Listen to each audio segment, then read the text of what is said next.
Good evening, everyone. Thank you for joining us for the Spring Hill Sewer Separation Project second community meeting.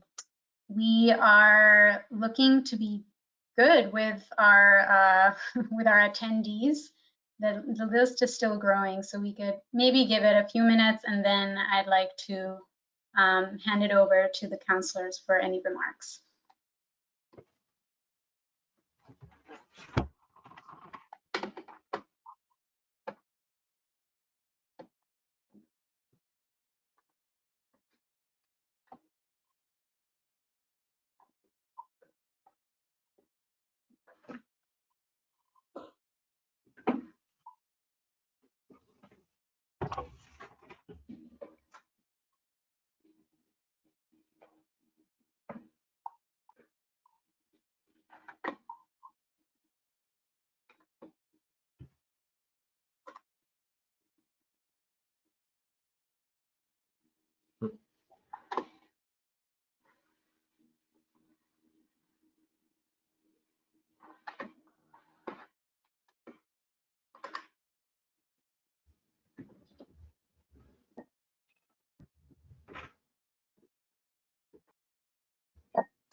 That's fun.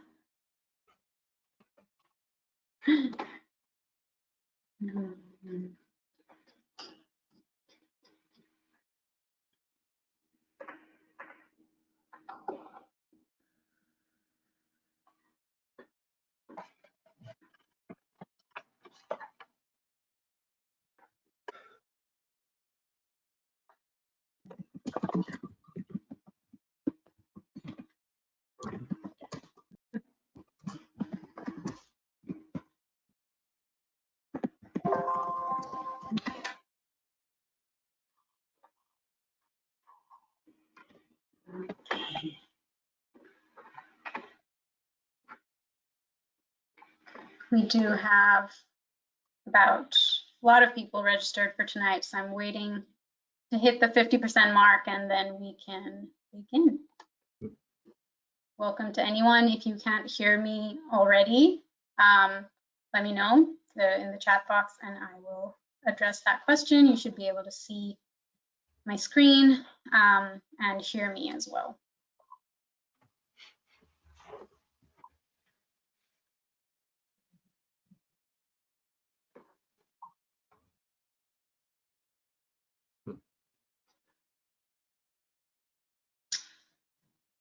And I believe we have hit the magic number. So with that, I'm going to kick this off. Thank you, everybody, for joining us tonight. We have a fairly long presentation waiting for you.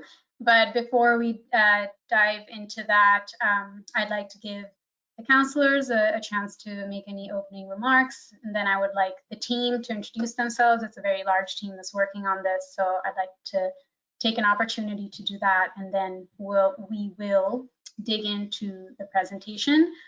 Just some notes on that. We will make the slides available online at the end. So don't worry about saving any of the slides or the information. And the recording will be posted online as well. So with that, I'm going to hand it over to Councillor Ewan-Kempen to make any opening remarks. Great, thank you very much, Halima. I will be brief. So thank you very much, everyone, for being here tonight. Thank you to Councillor Niedergang, who's here as well. A lot of this work is in Ward 3, but it also touches on Ward 5 and on Ward 2 and in Somerville generally, I'd say. So I know probably some of the people in the audience were at the first meeting for this project before the lockdown, which was in February in the basement of the old high school. Probably one of the last meetings that will ever happen there. And of course, if this is your first time learning about this project, that is great too. I'm very glad that so many people are here. So as you're about to hear, over the past 9 or 10 months, the administration has been working on a proposal to make some really significant changes to the streetscapes in Spring Hill at the same time that they're doing sewer work underneath. And of course, one of the reactions to that, understandably, is concern about construction, which I certainly understand. But I just want to say now that I am actually very excited about the possibilities here. And the reason for that, as the ward counselor, I can easily say that one of the most common concerns I hear, particularly in this area, is concerns about traffic safety, about dangerous intersections, about traffic congestion, residents asking for raised crosswalks and traffic calming measures to slow cars down. And all of that stuff is incredibly hard to do. And this is, I think, one of our biggest and best opportunities to make some of the major kind of investment changes that could really kind of address some of these issues. I don't know, just one example, I don't know how many of the folks here tonight were involved. There was a series of community meetings around a proposed cannabis dispensary at Highland and Central. And at one of those meetings, there were probably 80 or 100 people there. And I asked how many people here are here tonight specifically because of traffic issues. And every single hand went up. I mean, that was the issue specifically at that intersection. And I think that is true a lot of the area around here. So, you know, fixing these problems is a major issue. I think you will see tonight it is a really complex problem where a lot of different priorities need to be balanced. I don't think this is going to be easy, but I think that this is an opportunity that we should all take really seriously and take advantage of. So, of course, you know, the city council has not been involved whatsoever in the planning, and Councillor Niedergang and I are basically seeing this for the first time tonight. But, you know, I want to be clear, of course, that we are very, very interested in the feedback that you have. All of this requires a city council vote for funding. So there is no question that we will have a voice and a way to provide meaningful feedback on this. And it sounds like we're going to get a very long and complex presentation tonight. So I just want to be clear, this is not the night where you need to ask all your questions. This is a night to kind of take in the information, ask whatever is on your mind now, but also digest this. And, you know, over the next couple days, weeks, I would really encourage you to reach out to me, to Councillor Niedergang, the rest of the city council, and raise issues as you think of them. And, you know, I will certainly be listening carefully and taking careful notes. And I'm really looking forward to working with all of you on this. So without further ado, I'll turn it back over to Halima and the rest of the team. Thank you so much, Councillor Johan-Kampen. I appreciate that. With that, I will begin the introductions of all the people that you see here today, starting with myself. My name is Halima Qureshi. I'm a project manager in the engineering department in the city. And I'd like to invite my colleagues to introduce themselves as well. Viola, maybe we can begin with you. I'm Viola Augustine, and I work in the mobility division for Brad Rawson, and have been part of this project for a little over a year now. Great. Courtney. Hello, I'm Courtney Kirk. I am a senior planner in the Public Space and Urban Forestry Department. I'm excited about this project and how much green infrastructure and new trees and new public space that this project brings to the table. Thank you, Courtney. And hi, everyone. My name's Adam Polinsky. I am the city's transportation analyst, and I have been working alongside Viola, Halima, and Courtney to bring some additional transportation expertise to the table and help us in making those fun, but also incredibly complex decisions. Thank you, all of you. You will be hearing from the four of us for this presentation. But before we get into that, I would like to give our design team an opportunity to introduce themselves.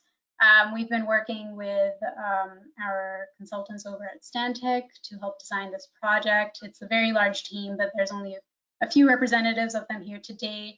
They'll be here to answer any questions that you have at the end of the presentation. And so I'd like to give them an opportunity to maybe turn on their videos at this point and say hello. Thanks, Halima. My name is Keith Gardner. I'm the project manager with Stantec.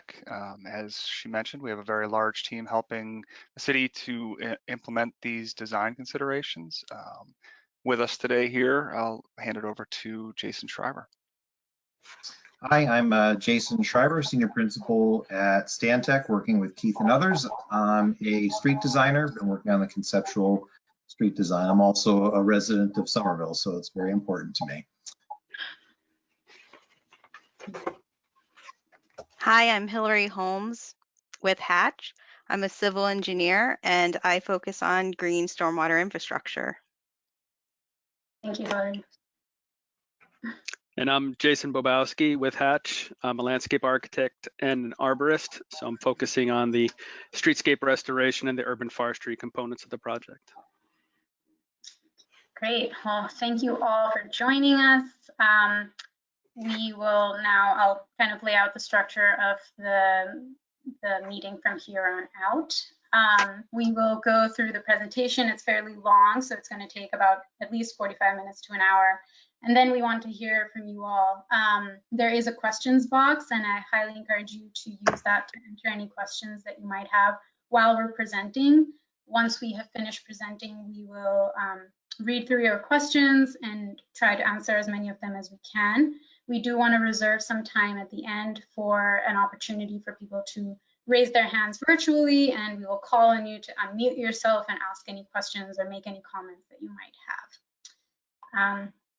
So with that in mind, I will begin the presentation. So welcome, this is the second community meeting for Spring Hill Sewer Separation. The summary, this presentation is kind of laid out in a way that I will first provide an overview of the project, things that are included in it, schedule updates, moving on to then some of the subsurface work that Councillor Joenkamp mentioned that this project is achieving. And then we will move into more of the surface improvements, including green infrastructure and mobility. I will hand it off to my colleagues to take it from there. So I want to start off this presentation by just taking a minute to talk about what is really motivating this in the first place. It is a sewer separation project, so as that suggests, it's motivated by our sewer system. The pipes in our ground, as you may have heard already, are aging and are in severe need of rehabilitation.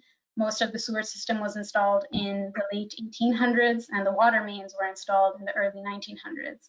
The image that you see here tonight is actually an image of a sewer collapse from the sewer that's on Summer Street, and that was taken this year. So needless to say, aging pipes are something that are urgent. They're a legacy infrastructure need that we need to address as soon as possible. The second issue and a reason that we're completing this project is to bring our system up to modern standards. Our system right now is a combined sewer system, and what that means is, in very simple terms, that the sewer from buildings, from homes, from commercial buildings, as well as the stormwater or the water from rainstorms is all collected in a single pipe. And this leads to a number of issues, including the fact that combined sewer and stormwater can overflow into our waterways, causing water quality issues. It can also, due to that single pipe system, lead to less capacity for flood water to drain away. And so that actually causes flooding in a lot of the areas of the city. So this project addresses that and many other things as well. And we will get into all of those tonight. As I mentioned, one way to think about this project is in terms of the subsurface design elements and the surface design elements. So beneath the surface, we are engaging in new drainage infrastructure, repairing old sewer mains, installing new water mains. And above the surface, you will see a lot happening with green stormwater infrastructure, tree canopy, and then mobility elements. The areas that we're targeting within Spring Hill can feel a little bit arbitrary when you look at this map, but remember that it is a sewer separation project. So the boundaries between project areas are really determined by how the sewer system is connected underground. The one thing that you need to take away from here that is important is that the area in light blue that we are calling Project Area 1 tonight, that is the area that is going to progress to final design and to construction next year. The area that is in light red, that is labeled Project Area 2, that is going to that is currently in preliminary design, so we have concepts for it, but it is not going to progress to final design and construction until later. So some of that same information in a different format here. We, as Councillor Unkampen mentioned, we did have the first community meeting back in February, a few months after we had begun the design. And today is the second community meeting as we are switching over from preliminary to final design. We do intend to come back to the community once we hear from you all tonight for another meeting in the future as we get closer to finishing final design. And we hope to begin construction in August of next year. So I'll dive right into it with some of the improvements that we're suggesting on the subsurface side, since they are extremely important. There's a lot of information on this map, so don't worry about understanding all of it.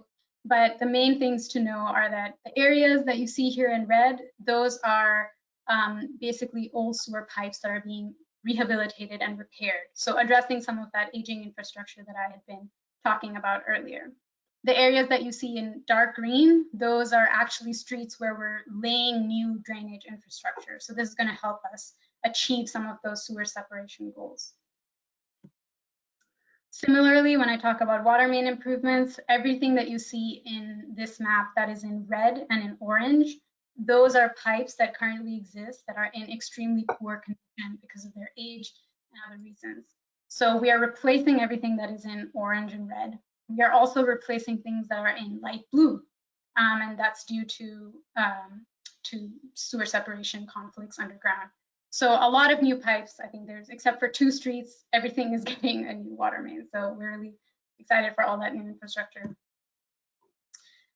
What this means in terms of the impacts that we hope to see are twofold. I mentioned them earlier, but I want to spend a little more time on them. I did mention flooding. And so what this image here shows you is under existing conditions, what areas are expected to flood essentially in the city, in Spring Hill and the surrounding areas. With the completion of this project and the Union Square project that is ongoing, as well as the planned Poplar Street pump station, we do hope to see any and all localized ponding and flooding in the neighborhood eliminated. And we are also hoping to see relief for a lot of the other surrounding areas, especially in Union Square and those neighborhoods that are lower lying. We're hoping to see relief from the project and a reduction in flooding from the completion of this one. The other impact that we are focusing on as part of this project is to improve water quality. So as I said, our combined system currently leads to, on occasion and during heavy storms, combined sewer overflows because those single pipes are carrying both sewer as well as stormwater from rainstorms. Once we separate that, it will reduce the number of combined sewer overflows. But that separated stormwater is draining to the Charles River. And in fact, if you walked on Somerville Avenue and seen some of these new signs next to catch basins that say, don't dump it because it drains to the Charles River. So draining to the Charles River does place us under regulatory requirements in terms of what pollutants are carried to the river. So a lot of the decisions that we made in this project are an attempt to reduce any pollutants that might be carried by surface runoff into the Charles. So that kind of covers it for a lot of the subsurface improvements. Now we're going to get to what perhaps many of you are here today to hear about, which is what are we doing once all that work is done? Well, we're going to restore the streets, and what that restoration entails we'll get into in detail in a second. But just to give you an overview, and if any of you have walked down Somerville Ave, you might have seen this, but this shot is actually an aerial view of some of the improvements that you're beginning to see in the Union Square project. So that was another project, another example of the case where there were major subsurface improvements that were made, and they were coupled with surface improvements, so changes in configuration to the street, improvements in crosswalks, bump outs, bike lanes, all of these things that you see here today that we're going to talk about a little bit later. One thing that I did want to be clear about is that, that there is a connection between what lies underground and what you can do on the surface. And both of these images that you see on the screen right now are taken from the Somerville Ave project, from the Union Square project that's ongoing. The image that you see on the right is of curbing, new curbing being placed on the roadway. And it's important to know that this new curbing cannot just be placed anywhere. We are subject to constraints based on what is lying or what appears underground.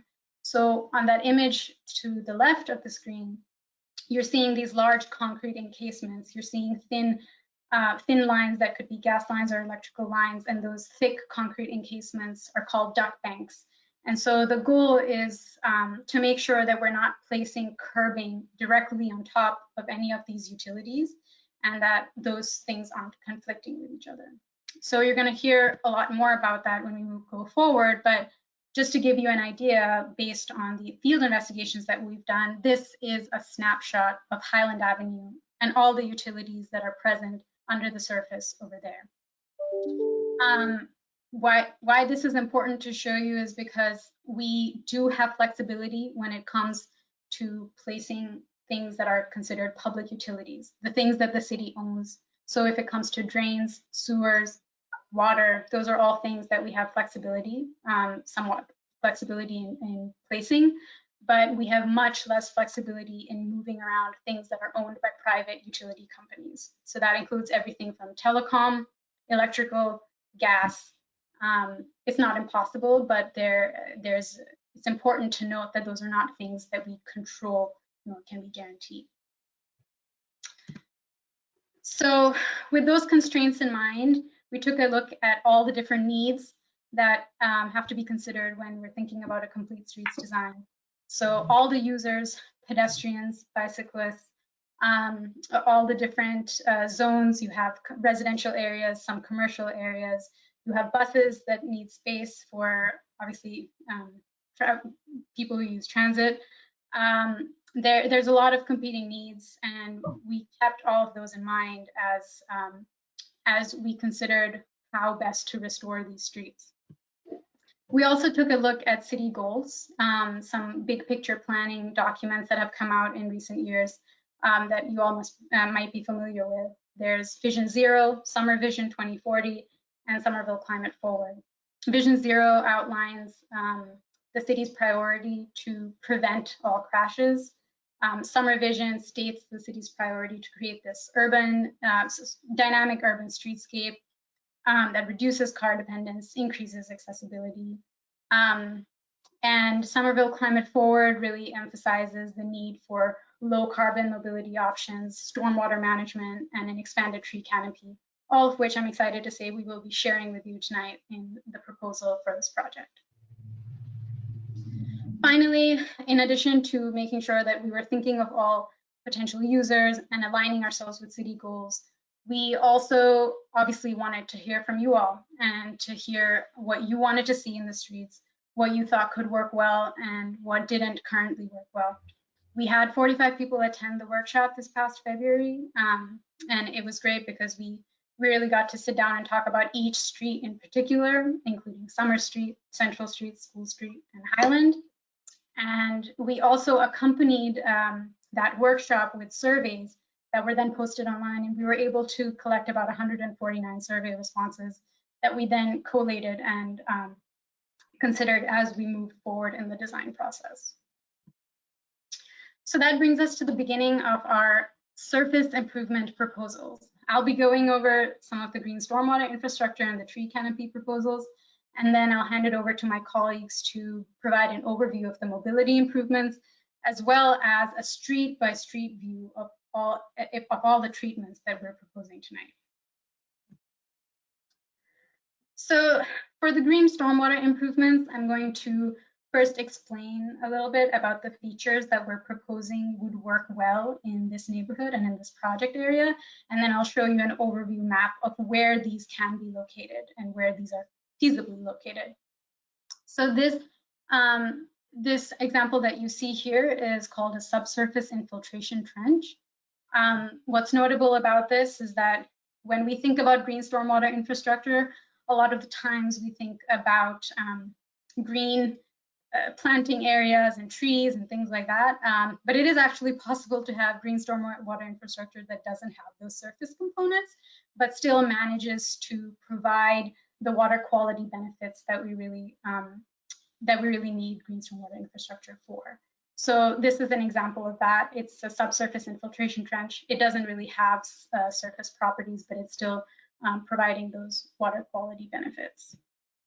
This is another type of green stormwater feature. The major difference between this one and the previous one, they're both trenches, so a lot of the work that you're seeing is going on underground, but they include trees as well. And a few of these are proposed in the project area.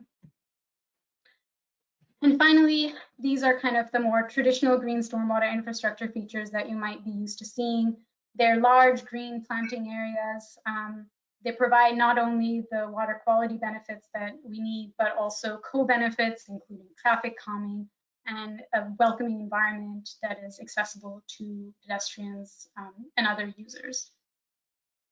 And that's actually an example on the right of bioretention basins being installed on Somerville Avenue as part of the Union Square project. So this is an overview map of where we think those features would be most feasible and best located.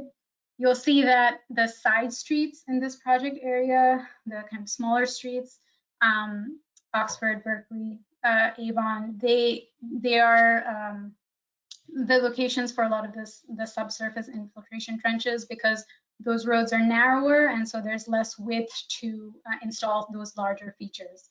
But where we do have that width on Highland, on Summer, even on Central and School, we are proposing many of those bioretention basins. And in one case, we are also suggesting for the installation of porous pavers, but we'll get into that when we get to Summer Street. The last thing I'll mention before turning it over is what we are proposing for the tree canopy.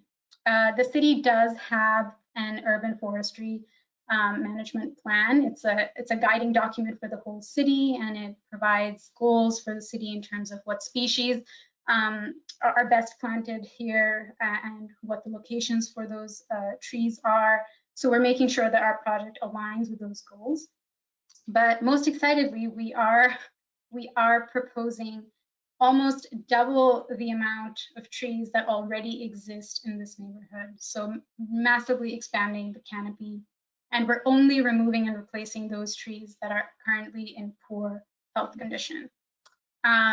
It's a little difficult to see exactly where the new versus existing locations are. I realize that it's a very zoomed out map, but again, we will be providing a zoom in of the 4 corridors once we begin talking about them.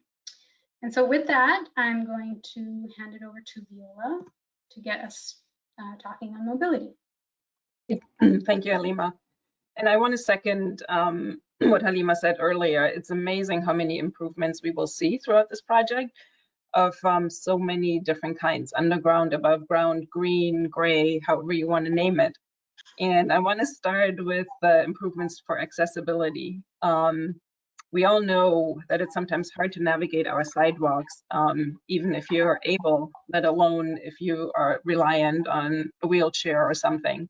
So this project, we will see an upgrade of all curb ramps to be ADA compatible, as well as our sidewalks. And if our sidewalks are not wide enough, we are proposing bump outs, as you see in the lower right, to circumvent trees, which again is better. You know, we will be able to save trees that way as well. So the next slide shows an overview of all the areas where you will see the light blue is where we will bring the sidewalk, at least on one side of the street, fully ADA compliant. And the dark blue, you see where we will have to circumvent trees to create ADA bump outs to achieve that.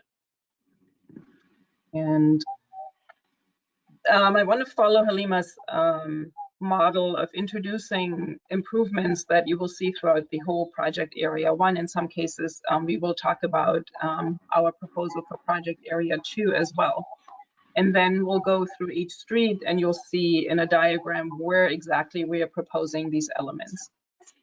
So if we start with mobility improvement for bus, we have looked into queue jumps, which are separate lanes for buses at intersections that allow them to go through the traffic light further and are not stuck behind traffic. And it has shown that that reduces the waiting time by 20% at intersections. And it also happens in, we all know that if you drive on Highland Avenue, you're stuck behind a car that wants to or needs to turn left. So these queue jumps in these cases allow you as a car to go around and as a bicyclist as well. The other bus improvement that we're proposing inline bus stops. Again, what that means is that the bus doesn't have to pull to the side and then have to wait to get back into the lane. So as you imagine, that decreases the time that the bus travels just by virtue of not having to wait for cars to let them in. So we've seen stop delay improvements by 33%. And these curb extensions, as we call them, or bulb outs or bump outs, also, as you see, give us space to improve the bus stop itself by either adding benches or a full shelter. The next mobility improvements are improvements to bicycles for people riding bicycles. And the symbols that you see here, I should have mentioned that before, you will see in the diagrams again. So if you see the blue bicycle list, that indicates either protected or raised bicycle lanes. And some of the details, how we're going to protect, we still are working on. So we've shown some examples of a funky, wavy protection between the lane and the bicycle lane and the travel lane. Armadillos are these funky red and yellow and black, almost like small curbs we can put on the ground, to the more traditional flex posts that you have seen all over the city, but again improved by placing them on a small curb. The raised bicycle lanes are examples from, this is sort of a slightly or a half raised bicycle lane that falls into this category, which you see on Beacon Street, and it's also called a Copenhagen. So you'll have a mountable curb of a few inches, then you have the bicycle lane, another few inches of a curb, and then you start the sidewalk. The other improvements that we're suggesting are cycle track, which has the green symbol around a circle, in a circle, and those are the bicycle lanes that are on the sidewalk level. Again, Beacon Street on the other side is an example of that. And other improvements we are working with our consultants on to add bicycle parking and to make the intersection safer for bicyclists. And next slide. All over the project areas, we will see traffic calming devices in the form of raised crossings and raised intersections.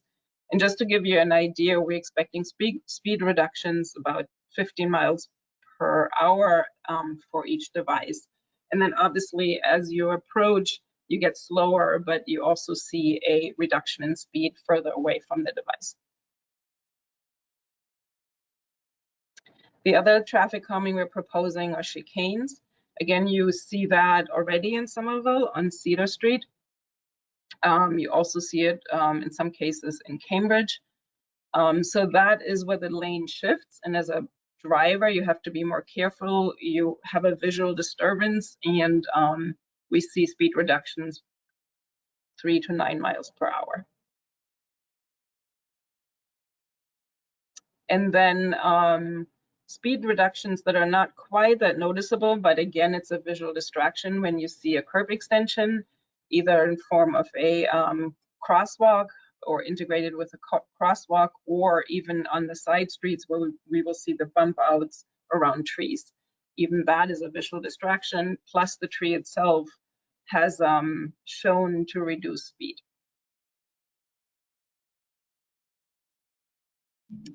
And here's all of these interventions obviously will have an impact on parking. You can imagine if you have a bump out or a curb extension, you will lose a parking space. So here's an overview of project area 1, where there at the end will be are currently 801 existing spaces. And by the time we would implement everything we're proposing right now, we would have a net reduction of 143 spaces, which leaves 658. And as we go through each street design, you'll see where these parking losses will be. We also, in some cases, as you see on Highland, will add some parking where you see the ad, and that in the most cases is due to bus stations that we're kind of relocating. So now we go into the street corridors. We'll start with School Street. And as Halima has said, we had the public meeting in February, and we had surveys afterwards, and we just popped out a few bubbles. What we heard on School Street, that the crosswalk at Cummings is not visible and cars don't stop. Cars go down the hill pretty fast. And then as we worked with the consultants and looked at the street sections above ground and underground, we found that on, oh no, sorry, I'm going ahead of myself. But on School Street, the other impact we have to consider is the projects that are happening in the area, which is the Union Square Plaza and Streetscape project that we're just starting our designs. And I'm kind of looking at Courtney since she'll be running that. And the Gilman Square improvements where we are at conceptual design. So both of these will have an impact on the traffic pattern, especially on School Street. So that informed a little bit what we focused on design-wise, which was mostly traffic calming. And this is the diagram I talked about. They all will look the same. You'll see a bunch of the interventions we have just introduced. And so on School Street, we see so before I go into each intervention, this section between Somerville Avenue and Summer Street is actually in project area 2. So we're not seeing, the design is a little lagging behind project area 1, but we wanted to show it because it obviously is the entire corridor that's important. So we'll see an improvement, or we're proposing an improvement for the intersection at Somerville Avenue with curb extensions. There are a few there's a curb extension for traffic calming, and then a new crosswalk and no, not a new, an improved crosswalk, sorry, a new one at Landon, and with curb extensions. And then you'll see throughout the project area, the raised crosswalks at side streets. So that is where we're getting to ADA accessibility and traffic calming at each of these intersections. Next slide. Now we're getting to project area 1, where we have an improved intersection at Summer Street, a larger curb extension where we be able to integrate green infrastructure. You see that green leaf. And again, the raised crosswalks on all the side streets except on Avon Street. And the reason we cannot do that there is because of the bus that has to turn onto School Street from Avon Street. But at Cummings Street, at Berkeley Street, we see an improved crosswalk. It is relocated to align with the school entrance, and we're able to have the, I have to switch, the east side of the street include green infrastructure. Now to the next slide, Halima. And all these proposals, what we are trying to depict here is a little bit the speed reductions throughout the corridor. So if you look at the existing one, it's all fairly dark green except at the intersections. So on average, the speeds are closer to 25 miles per hour. With the interventions, you see the green turn lighter, and then you have more hot spots or slow spots. So again, the red intersections where you come to a stop, and also the yellow ones where you see the curb extensions and new crosswalks. And then last but not least, the tree canopy. So you currently have, or you will have 10 existing trees to remain, only 1 to be removed or replaced. And it's my understanding that removing and replacing is really for trees that are in poor conditions or about to die. And then we will have 22 new proposed trees. So the tree canopy will be almost doubled. Now we move to Central Street. Again, what we heard is that that is an important connection to the community path to the north of Highland. And that is where the community path part of the Green Line extension will go. We'd like to see traffic slowed, that Central Street is too narrow and terrifying to bike with kids. We need better sidewalks, and we need to upgrade the existing bike lane. And this is where the underground utility conflicts now come in. When we worked with our consultants and they looked at what's happening under it, we will have to navigate pipes that are underneath, and so we might not have quite as much flexibility as we would like to. So again, we start with project area 2 from Somerville Avenue to Summer Street. And here you see the familiar pattern now of raised crosswalks on all the side streets. Again, traffic calming, safer intersections with these side streets. And then the little blue bike showing the bicycle lane. It's very much like the existing, except, next slide.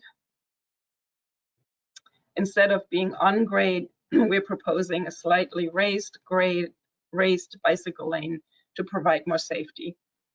The issue here, why we're not totally raising it the full 6 inches to sidewalk level, is because we have a very, very narrow cross section with only 7 feet parking and 10.5 vehicular travel lane. So especially for emergency vehicles that are larger, we are taking advantage of the half-raised bike lane so that cars can use that lane when they need to, or larger emergency vehicles. So project area 1 now from Summer Street to Highland Avenue. Again, all the raised crosswalks along the side streets except Avon Street, and that's the other end where the bus needs to enter Avon Street. And then the real big change on Central Street, next slide, is that we're proposing to make it a one-way, remove parking, and that way we can really strengthen the north-south connection that is so important, with a bicycle lane in each direction with a 2-foot plus buffer. And we've shown here the flex post, but what exactly that buffer will look like we're still determining, and all the options that we had shown beforehand are on the table, except that in this section we will have to take a look at have looked at the utilities, and so a full, which is why we can propose a full race sidewalk, because it does conflict with utilities underground. Next slide. And again, the speed diagram showing up to 25 miles between the bigger intersections, and a lighter green with the proposed interventions. And again, you see the dark ones just like existing, but the sorry, now I have to like the curb extensions and raised crosswalk, slowing down the traffic along Central. And then the tree canopy, again, we are doubling 14 existing with 14 new proposed, and along here in project area 1 between Summer and Highland, we are not planning to remove or replace any trees.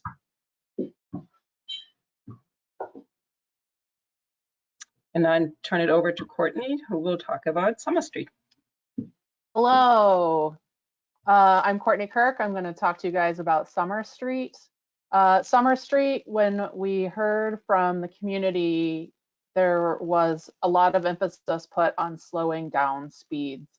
Summer Street is a huge connector to Union Square, and outside of Project Area 1, connector to Davis Square. This is a big east-west connector, and that it can oftentimes be scary for bikes to pass, or cars to pass bikes going by.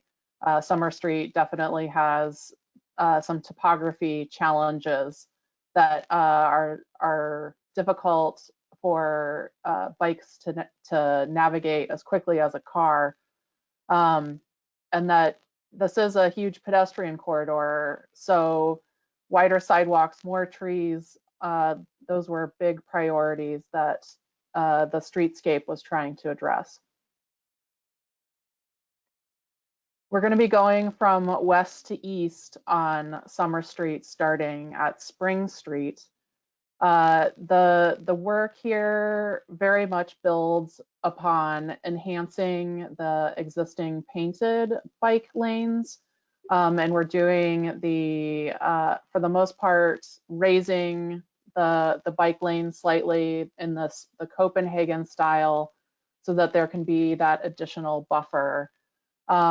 Green infrastructure, I think there's some really unique places along Summer Street where the more visible green infrastructure is going to take place.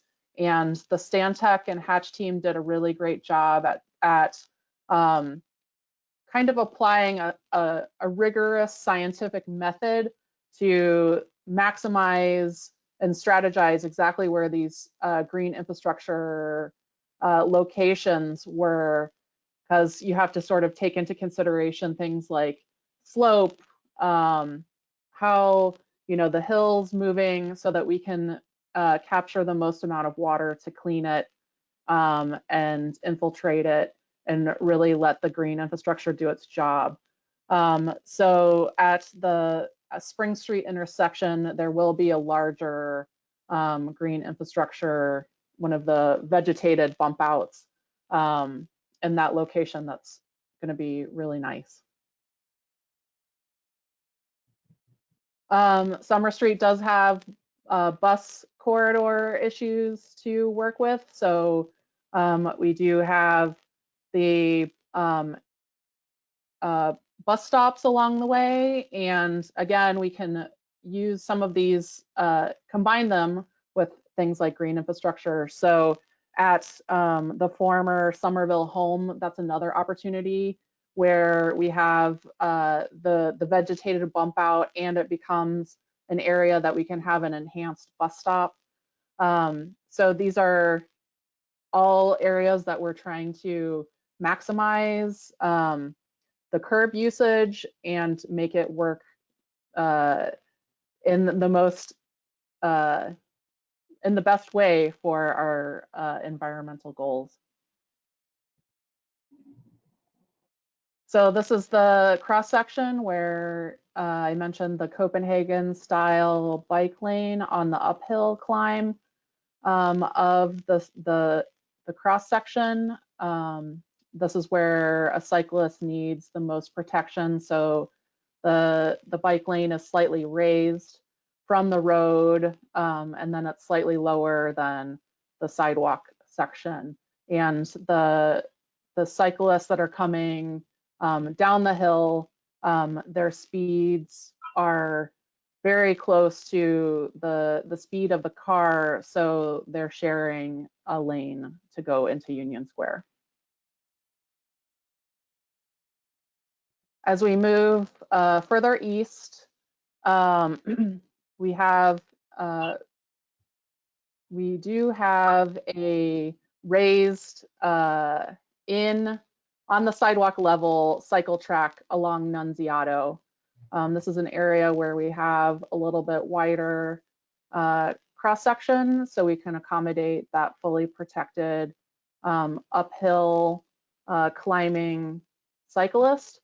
At Quincy Street and Prescott Street, we will have a fully raised crosswalk intersection as well as it's an area that we have enhanced green stormwater infrastructure coming in. This is the cross section that's in front of Nunziato, where we can have the bike lane at the same grade level as the sidewalk.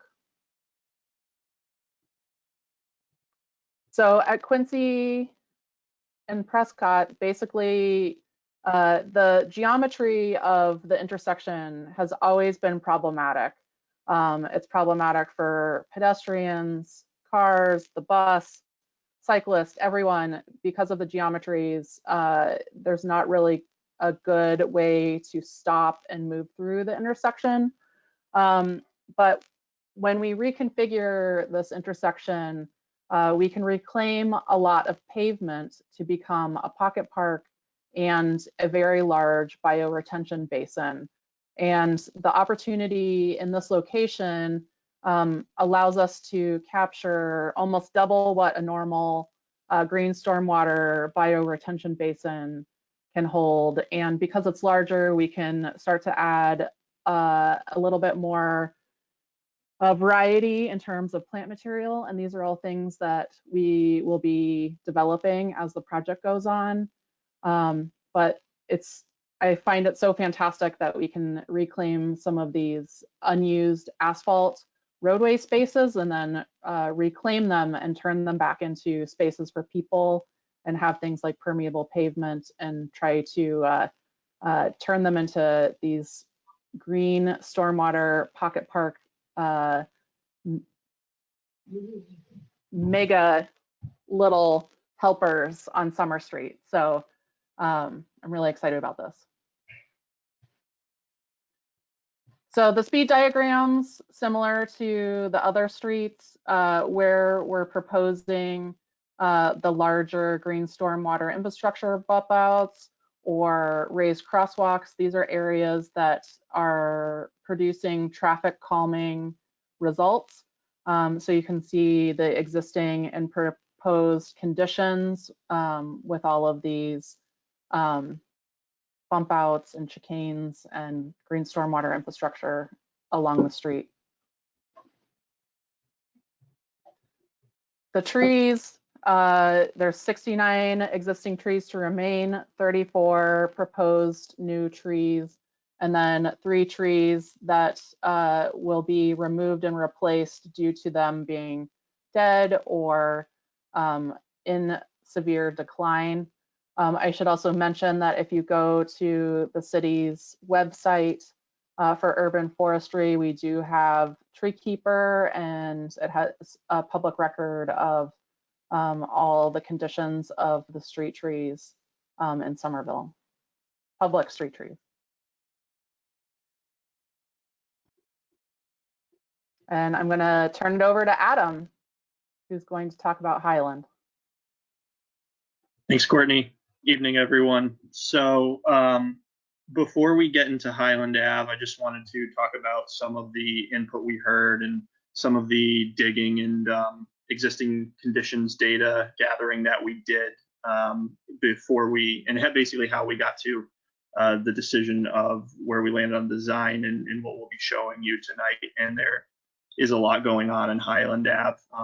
It is definitely the corridor with the greatest variety of land uses. There are a number of institutions, whether it's the Armory, the Central Hill campus with the high school and City Hall, as well as a pretty significant number of businesses up and down the corridor at various locations. So there's just a lot going on in Highland Ave. It's also a pretty, I would say, the most major through street of all of the corridors in this project. And so there are a lot of demands. So we did our best to take all of the feedback that we heard from the first community meeting from the survey into account. We also have a previous process as part of the Central Hill campus plan that I'm going to talk about briefly, as well as the data and sort of existing conditions analysis that we did in terms of things like the bike network, parking demand, conflicts with utilities, and then transit and pedestrian improvements. Based on what we heard at the first community meeting and through the survey, we knew that there was a lot going on, that people were really interested in this corridor, didn't really come as much of a surprise to us, but we did hear all of those things come out in this process. People were more interested in better bus service. People were interested in safer biking and better amenities for cyclists, increasing the tree canopy, and sort of by effect, better green stormwater systems, more frequent and safer places to cross the street, and to just feel generally safer as someone walking up and down Highland Ave. It's a very busy pedestrian corridor. And then just sort of alongside that, just generally feeling like cars go too fast, and that especially mid-block. One of the first things that we did as we were thinking through how to approach Highland Ave was to look to precedents. Halima had mentioned that we incorporated elements of our Vision Zero action plan, of Summer Vision, and of our Climate Forward action plan. But for Highland Ave, we actually also had the benefit of having already gone through a community process fairly recently for Central Hill Campus Plan. And actually, Courtney was part of that. So Courtney, if I miss anything, just feel free to jump in. But the important thing to keep in mind here is that as we were figuring out how to accommodate the new high school building and to reimagine the Central Hill complex, there was a lot of interest in managing mobility demands in particular, whether that was on Highland Ave, School Street, or on the campus itself in the term of parking utilization and meeting parking demand and those needs. And what you see here on this rendering is actually what came out of that process. So you can see there's a couple more crosswalks on Highland Ave. There's more tree canopy and tree cover. The campus itself obviously looks a lot different, but there were a lot of trade-offs and accommodations that we had to make as part of this process. And one of them was in particular understanding how parking played a role. And where we ended up landing in terms of the campus itself was that the parking lot behind City Hall and behind the 1895 building shown there would be repurposed to become a field. And as a result, we did a lot of digging into whether or not the surrounding street networks and the existing on-campus lots could accommodate that change. And if anyone's interested, we can definitely share that study. But the sort of summary is that we found that while parking, and in some cases is definitely tight at certain hours of the day, that the surrounding street network would be able to manage the parking demands, and as a result, we could go forward with some of the improvements that you can see here in terms of the pedestrian improvements, safety improvements in particular. Another thing that we spent a lot of time thinking about was how Highland Ave fits into the bike network and what opportunities we have to strengthen and improve safety for those who are cycling throughout Somerville. I apologize, this map is a little bit busy, but we want to sort of make sure that people can understand all of the various types of facilities, and that not all bike facilities are made equal. Some facilities are safer than others. For a while in Somerville, one of the things that we were frequently sort of implementing were what we call sharrows. And for those of you who aren't familiar, they're essentially just a painted bike on the street that says, hey, someone could be biking here, and they're perfectly within their rights to do so. However, there's been extensive research to show that sharrows actually don't really do much in the way of improving safety. So gradually, Somerville has been building out its network, in particularly focusing on protected bike lanes. The purple here on the map are examples of what we consider our safest bike infrastructure. The community path sort of being, far and away the best in terms of, it's really just cyclists and pedestrians sharing space, and not having to worry about vehicle conflicts at all. But then you also have things like the newly constructed cycle track and mountable cycle track on Beacon Street that are also pretty high up there in terms of the safety benefits that they provide, not only for cyclists, but also for pedestrians, in that they generally keep traffic further away from them when they're walking, and also improve visibility. But in terms of what we're seeing here in Spring Hill, there are already a couple of connections that when you're thinking about how Highland Ave could fit in, and those east-west corridors in particular. So the blue dashed lines there is our Neighborways network. For anyone that's not familiar with that, it's a series of connected low volume streets that are generally more safe to walk and bike on, just because there isn't all that much traffic on them. So we've been working on raising awareness of those and building out those, and we'll continue to try to improve the traffic calming and safety benefits on those streets. But we did also recognize that the community path runs pretty close to Highland Ave in terms of its east-west connection, and particularly if you're going from Davis to areas east like East Somerville or Union Square, that the community path is another close connection that could be a viable alternative to Highland Ave. What we aren't seeing as much here is north-south connectivity, and that's something that we have been spending some time and would like to spend more time focusing on, in terms of how can we make sure that people who are getting not just from Davis to Union, but say Winter Hill to Ward 2 safely through our city, while still being able to use either protected facilities or low volume streets.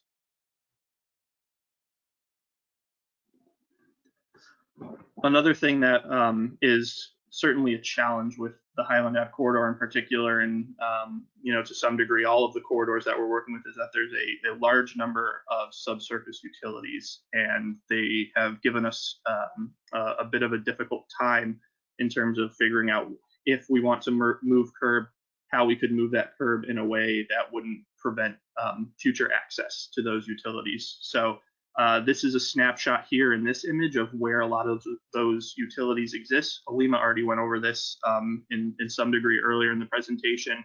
But what you can see here in black is anything that's private. And as she mentioned, it's just a lot harder for us to move that because we don't own them. The utilities in blue, the sewer and water main, for example, are city owned and are a little bit easier for us to move as part of this project. However, generally, the area that we would want to move curbs into is where some of those private utilities are located, and it does present some challenges for us in terms of finding a place for them that could be suitable to moving the curb in or out, if we so desired. Another thing I did want to mention is that we spent some time, quite a bit of time actually thinking about how transit fits into the picture. I'm sure a lot of you have taken the 88 or the 90 bus. Those are crosstown routes that serve a pretty critical function for those of us that live in Somerville. Up until City Hall got shut down, I was taking the 88 pretty regularly from West Somerville over to City Hall, and getting just as frustrated as everyone else about sitting in traffic at 8 a.m. on a Monday or a Tuesday, and wondering why it's taking me so long when I could probably just get out and walk as quickly.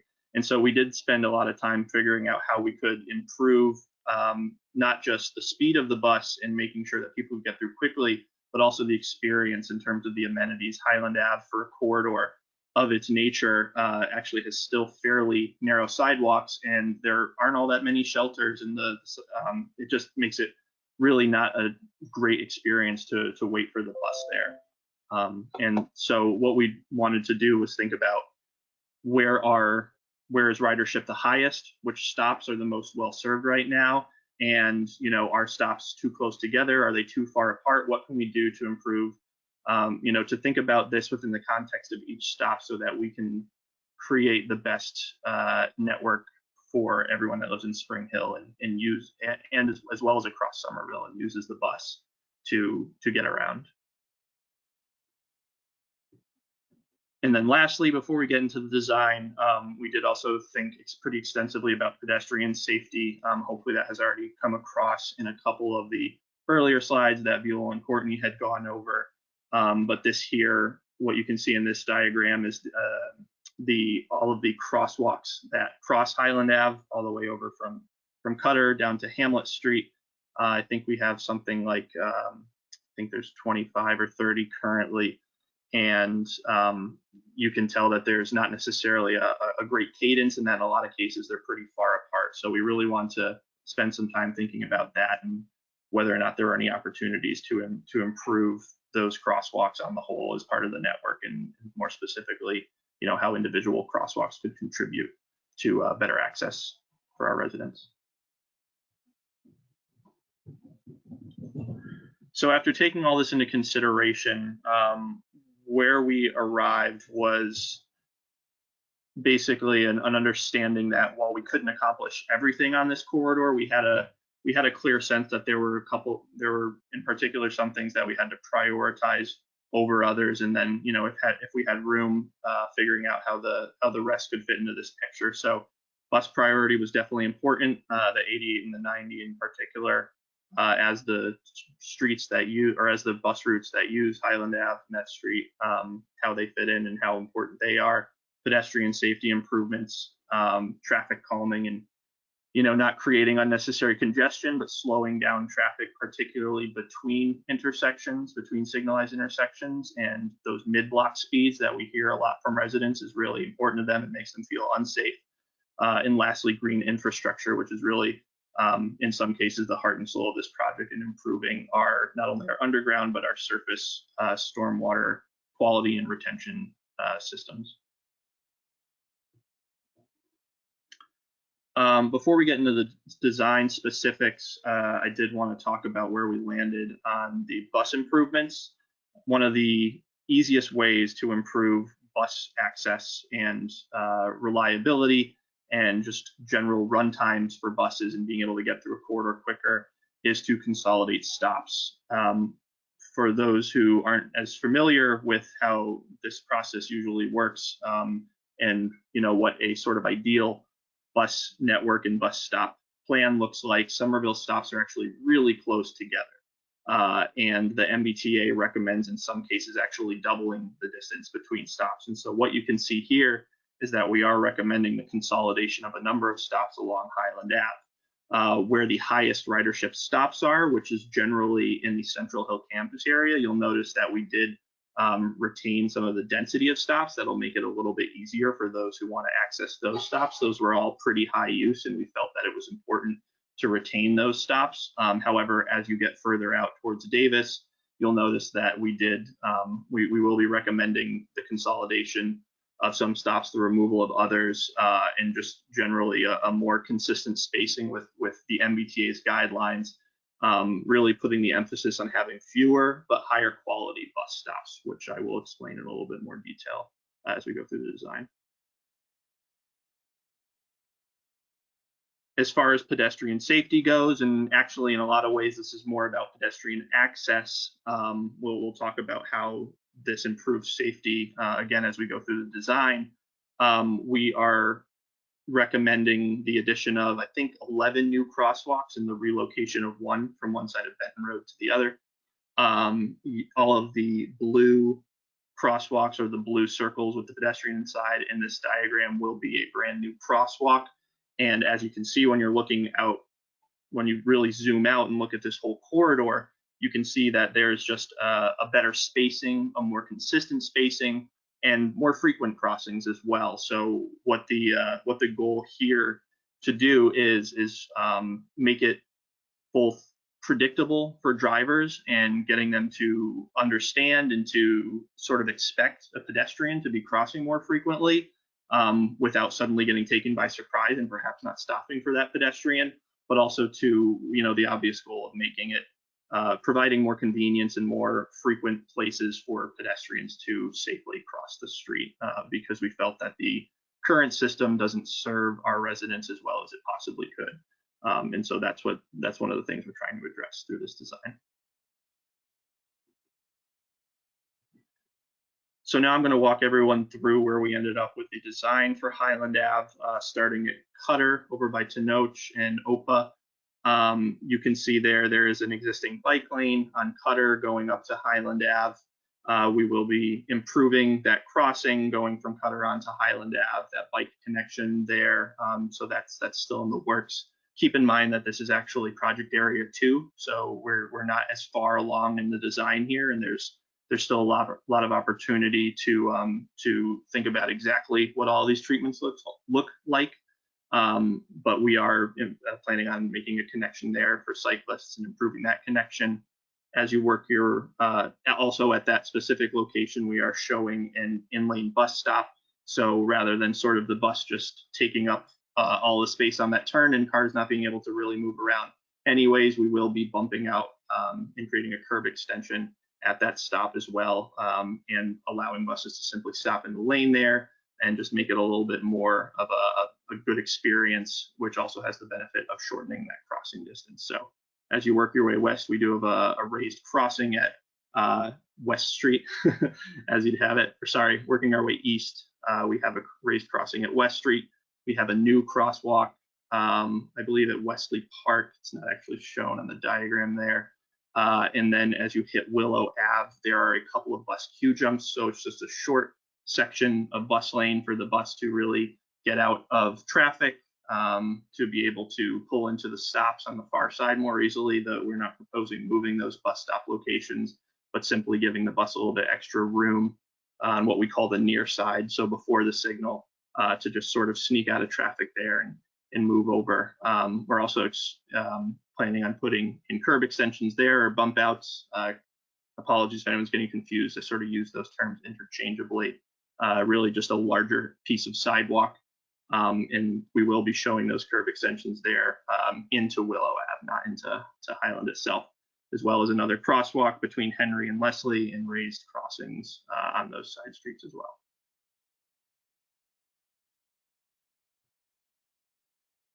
As we continue to work our way east, we are still in project area 2. So again, this is not the piece of the project that's going to be starting construction next year, but we are over at Hancock Street. There is going to be a fully raised crossing. Not only is this a good location from an overall spacing standpoint of a traffic calming intervention, but also because it's a pretty crucial connector in our neighborways network. And so raising this up and making it easier for both pedestrians and cyclists to access the critical north-south connection between Ball Square and Porter Square was definitely in mind as we were recommending that treatment and figuring out how best to approach that intersection. There will be raised crossings at Cherry Street as well, and at Aberdeen, and then at Cedar Street. We will be having a similar treatment as to that, which I described at Willow, which is a short bus queue jump, which will then allow the bus to get out of traffic, go to the bus stop on the far side of the signal, and then sneak back into the travel lane. And then we do, again, have a couple more raised crossings. Pretty much every side street we have a raised crossing, and then a new crosswalk shown there at Conwell as well. Actually, that one may be existing.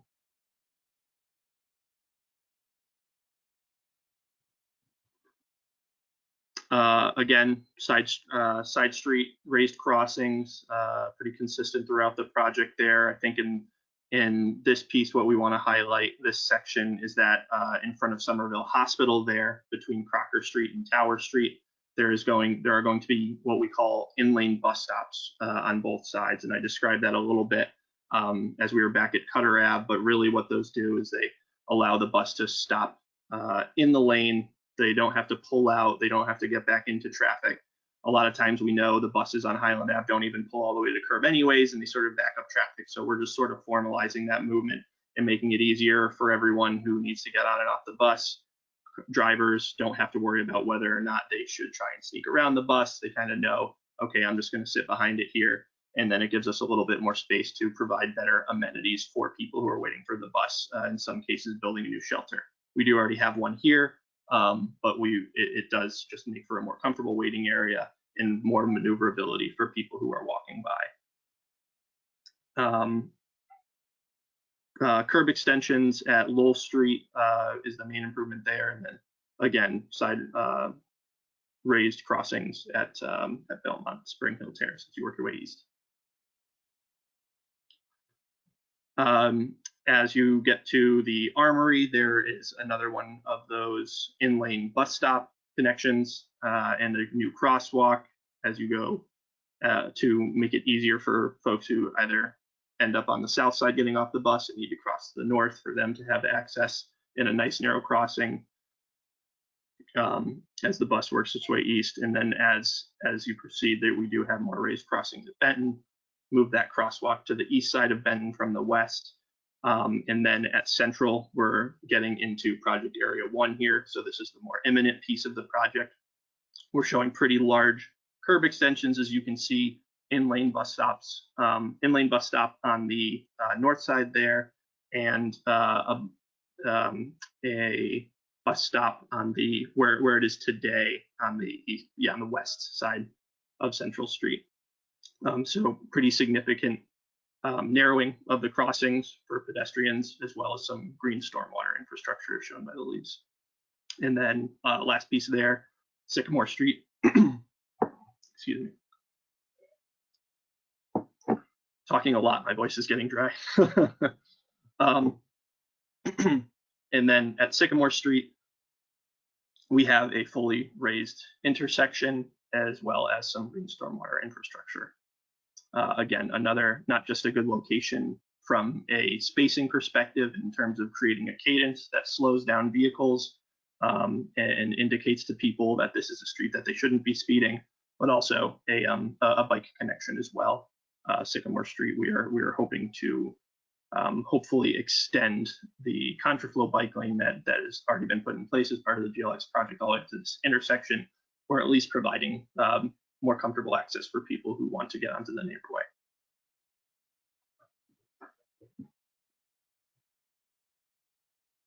And then bear with me for a couple more slides, everyone. We're almost on the home stretch here. Troll Lane, we will again have another raised crossing, and at the at what we're calling the Highland Commons location that Halima just highlighted there, we will be proposing a chicane, which is one of the treatments that Viola described, where the lane sort of shifts, and proposing a new crosswalk is there, as well there, which will improve, slow down cars, but also improve access for pedestrians.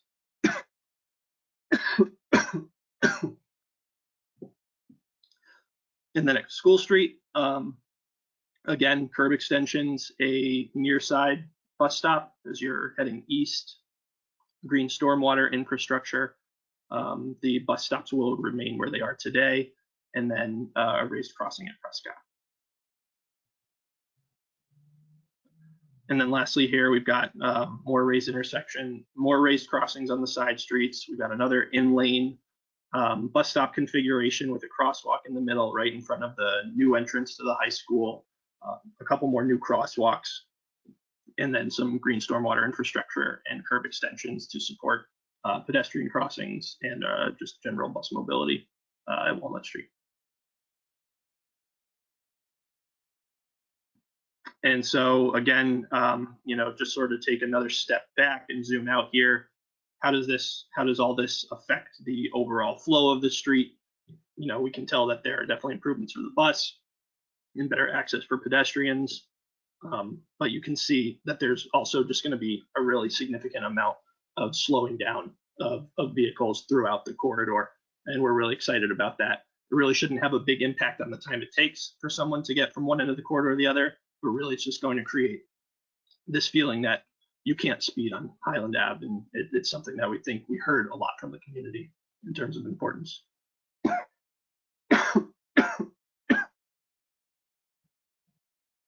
All right, almost there, and then I'm going to go grab some water.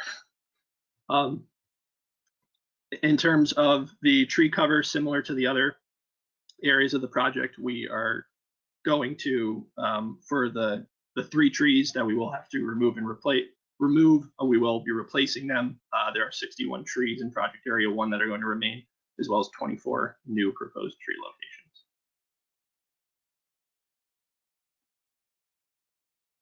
locations. Thank you, Adam, for running us through that last marathon of slides, and thank you also to Viola and Courtney, and to all of you who stuck around for that entire thing.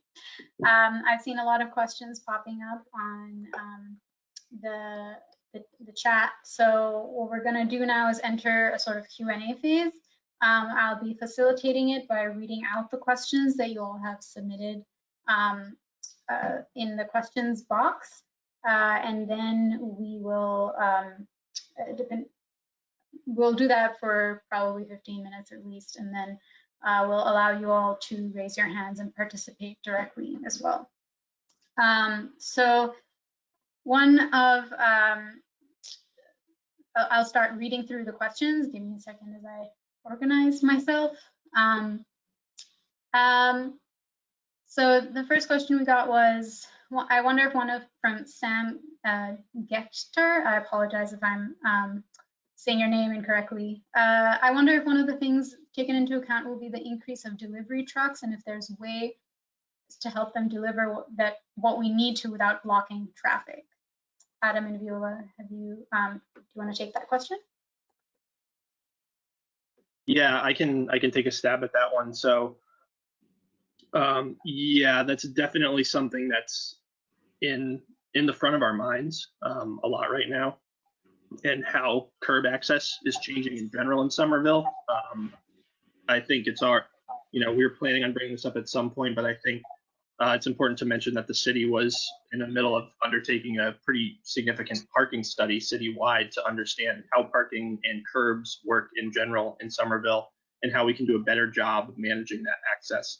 And we know that that is changing right now, and that it's going to become really important for us to not only look at where will parking be allowed, but what those regulations are. Right now we have pretty much residential on all the side streets, and then residential, I guess 2 hour except by residential permit on most of our main thoroughfares, Highland Ave included in terms of the 2 hour regulations.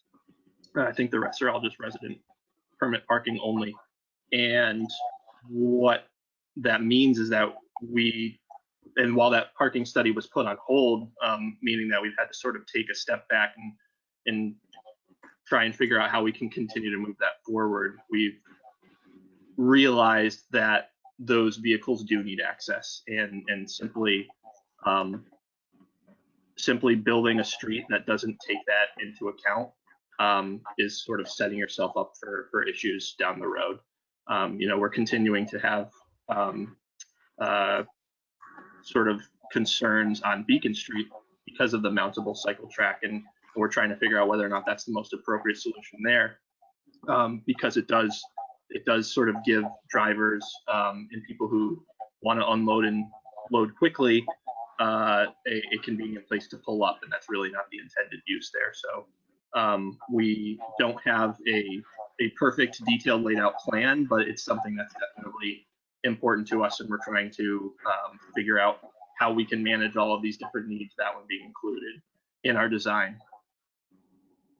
If I might add, some of the intricacies of all the design decisions come through even in the loading. When we looked at the bus study results and at the intersections of Highland Avenue, looked at queue jumps, one of the issues that we considered is that mostly at these intersections you will have the commercial businesses that will need loading, and we felt that the queue jump lanes would just be used by trucks loading, and that was one of the decisions why we do not have queue jumps on every side, but changed it to curb extensions. Thank you, Adam and Viola. Moving on to another question by Dorothy. Halima mentioned a 24-year flood map. Is that the outlook of this project in terms of years? I'm not sure if I completely understand the question, but I can certainly speak more to flood projections. We do model our projects for different kinds of storms. The one I showed in the slideshow was a 10-year storm. We also model 5-year storms, 25-year storms, 100-year storms. For this project, we will be the improvements to the project area will address any issues of ponding or localized flooding, even for the 25-year storm. So hopefully that answers that question. There's another question about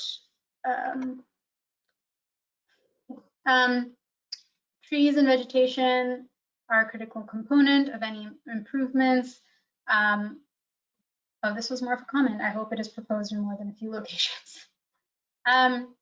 There's a question that says, asks about how in-lane bus stops, how bikes work with in-lane bus stops. Do they just end up behind the buses? Adam and Viola, I think you can handle that one. Yeah, so the answer is Yes. So if it sort of depends on the scenario, but at least for what we propose, if you think about Highland Ave, there currently aren't any dedicated bike facilities proposed in that design. So what a cyclist would do is, if they're riding in the center of the travel lane, essentially the parking lane turns into a giant piece of concrete where the bus will be stopping, and pedestrians and bus riders will be getting on and off. And then, yes, a cyclist, if they're behind the bus, would be expected to wait the same way a vehicle does. It would be safe to expect them to sort of maneuver around the bus. But we do see on occasion cyclists and drivers exhibiting that sort of behavior. But no, in terms of the design, folks are expected to wait behind the bus regardless of mode. Thank you. We do have a question about why porous pavers aren't used more in the project area. I think I might actually invite Hillary from Hatch to actually respond to the question about porous pavers and why we don't see more of them in the project area. Hillary, if you can hop on, that would be great. Hi. Yeah, thanks, Halima.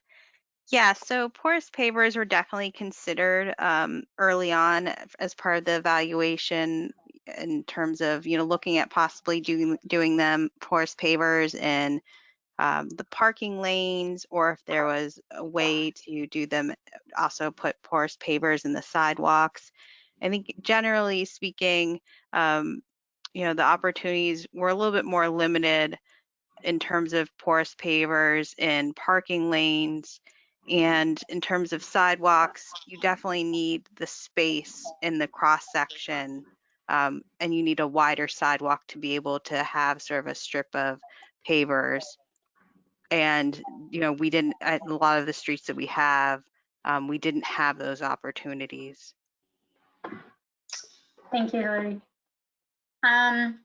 We had a couple of questions about Central Street, a clarification about which direction Central will be one way in, as well as why the bidirectional bike lane isn't continued all the way to Somerville Ave. Does a short bidirectional bikeway, the comment is that a short bidirectional bikeway doesn't provide a terribly useful connection unless it goes all the way to Somerville Ave. So. Yeah, the first part, the direction that we are suggesting is from Summer Street to Highland. That will be the one-way direction. So it's a continuation of the one-way that you see from Somerville Avenue to Summer Street. And then why not continue at this point? We would have to remove the entire parking on Central Street we would have to continue the removal of parking. And it's project area too, so we can still look at that, but it would definitely be a larger effort to have a study and make sure that we're providing parking in the adjacent side streets. Yeah, and there are actually some other particular considerations on that stretch as well. Viola, if you remember, I believe we are making the western sidewalk ADA compliant, and to accommodate the tree pits and preserve the trees, as well as create that ADA compliant sidewalk on that section of Central, you do have to bump that out, and it goes into the parking lane. So even if you do remove all that parking, you then have to find a way. You would either have to remove that tree or switch the ADA compliant sidewalk to the other side, or find some other solution. So there are just a couple of additional complexities, even if we did consider an option that was removing the parking. I will also mention briefly that we were considering a sort of mixed use path on the east side of the street, and sort of saying that bicyclists in both directions and pedestrians would share that space and sort of create a larger mixing zone, but ultimately ended up deciding that southbound cyclists, it would just be going too fast, and it would just sort of create an unsafe condition for everyone. So it's a good question, and something we need to think about a little bit more in terms of the network connectivity, and whether it is central or whether there are other streets that we should consider for making meaningful all ages and abilities bike connections. A couple more questions on Central itself. A question about how do you recommend that bicyclists or continue southbound after the Central Street bike ends? Well, yeah, why don't you take that one first and then I'll throw out the other ones. Yes, I mean, Adam was just mentioning it at the end that we're still looking at network connectivity, and there would definitely, if we cannot provide a continuation down Central from Summer to Highland, you would have to go down Summer Street and then one of the side streets that goes south. There's also a follow-up question asking if we've modeled or studied the impact of the proposed changes on Central on Benton Road. So the impact from the one directional and the removal of parking. Sorry, Elima, can you just repeat that? Sorry, so the question was, has there been any modeling of the impact of the proposed changes to Central Street on Benton Road? Do you want me to take that one, Viola? Yeah, no, and I think we started having conversations with our consultants, and I don't know if somebody from Stantec wants to answer that. Jason, do you want to pop in for a quick second to talk about? Sure. So we don't have a detailed traffic model. That modeling process can be done. We know that part of the diversion process is going to be across the broader network. So we can do a little bit of a sensitivity study on Benton.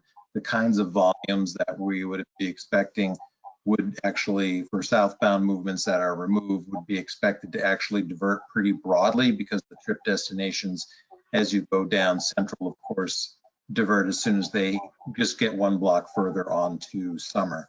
So I'd expect that there'd be actually a number of streets that would see a little bit of that volume. Great.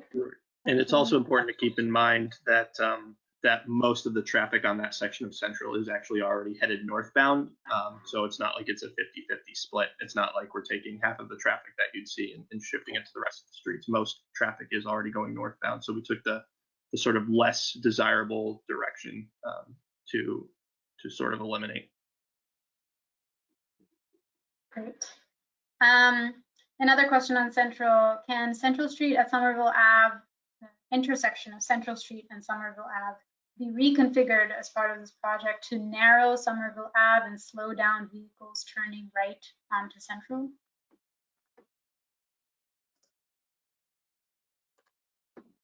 Yes, I think we can look at that when we go to the detailed design for project area 2.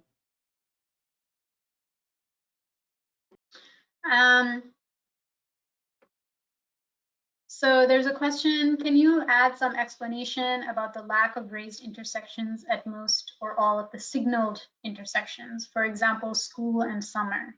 Raised intersections would serve to slow traffic in case of a green light. Yeah, we had a conversation about that, and Jason, again, chime in if I'm not representing it correctly, but the benefit of a raised crossed intersection at a signalized intersections are not that significant as far as traffic calming goes.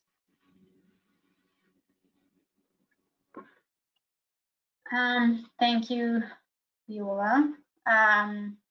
There's a question on Summer Street, a concern about parking reduction in project 1 from a resident who lives on Summer Street, finds it's a struggle to find parking. They read somewhere about the care facility on Summer Street between Central and School Streets increasing its workforce, which will increase the need for parking in the area and potentially reduce availability as well. Can you speak to the expectations for residents who have cars and require street parking in the Project 1 area? Yeah, so I can't speak specifically to the development. I'm not sure if any of you can, but in terms of the overall parking utilization and managing those demands for residents, we have one thing I mentioned, that we had been in the middle of a citywide parking study when COVID hit and sort of put a kibosh on some of our investments in the city, and that parking study was one of the things that unfortunately got halted. We had been planning to do a sort of full inventory of all the, excuse me, not just the parking spaces, which we've actually counted how many spaces there are in this project area, but also what all the regulations are, whether it's 2-hour parking, residential permit, accessible parking for our disabled community, loading and unloading for our businesses and business owners, and just all those regulations, as well as a parking utilization study to find out how much parking is actually used. We've already done that as part of the Central Hill project, but we don't necessarily have that data for the larger project area. And so one of the things that we're hoping to start up again is that larger parking inventory for this project. And it may have to be a little bit more strategic because we don't have those same resources available to us, and we'll likely be doing it in some combination of the 4 of ourselves that you see here to try and make that work. But we do hope to get a better understanding of that. We definitely don't want to compromise on any of the priorities here in terms of providing ADA compliant sidewalks, maintaining our tree canopy, and slowing down vehicles, which are some of the main reasons that we are losing some of that parking. But we do also want to make sure that we're where we can, making sure that folks can still park nearby. We have a question, another one on summer. I noticed that there will be significant commitment to the bus stop in front of the former Somerville home. Do we have data to show that this stop is well used? It seems very close to the stop up the hill at Central Street. Yeah, so if I remember correctly, it does look like there's a significant amount invested in that stop, but I think it's actually less about the stop and more about the traffic calming benefits. So I believe there's a chicane proposed and a lot of green stormwater infrastructure. It happens to be a good location because there is a bus stop there, and we can kind of lump that in with all this extra space we're taking. But it's sort of the trifecta of creating more space for traffic calming and slowing vehicles down by extending that sidewalk and forcing drivers to sort of drive around it, as well as the green stormwater impacts. And the bus stop seemed to be a more logical location in terms of giving riders a little bit more space as well. Speaking of buses, someone asked, what % of people move on Highland Ave via buses? I think, Adam, this could be a good place to mention some of that census data you pulled up for Highland or for the project area. Yeah, and I'm having a hard time remembering it off the top of my head, but I know that there's something, we do have access to this new software that the city has invested in, the planning department, that basically allows us to calculate all sorts of cool statistics about the various neighborhoods in Somerville. And one of the things that you can do is you can highlight an area like Spring Hill, and you can understand what the latest census data says in terms of how people are commuting back when people used to commute, and how people are, and how our residents are all moving around in general. But that is a question that's asked on the census, so at least gives us a snapshot in time of what we would expect in normal conditions. I think it was something along the lines of 7% of people biking, something like 35% of people driving, commuting to work by driving alone. And then I think something along the lines of 10 or 15 walking, and maybe another 30 or 40 taking transit. So it definitely driving and busing are the most significant ways that people got around. In a lot of cases, sorry, I should sort of put an asterisk there. I think transit is the larger category. So in some cases, people may be taking the 88 or the 92, the orange line, or the green line, and commuting to downtown or a different area from there. But transit in some form, and that was definitely the most significant mode. Great. So noticing the time that we're at now, I think it's a good time to switch over to allowing the audience to raise your hand virtually. You should see a little button with a hand option. So if you would like to make a comment or ask your question yourself, just raise your hand and I will request you to unmute yourself, and we can take it from there. So I'm going to scroll to see if anyone has done that already. I see one question from Michael Grunko. Again, apologies, but you should be unmuted now and be able to. Okay. Can you hear me? Yes, we can. Okay. One of the concerns I have, and I have parking at my house, but the way that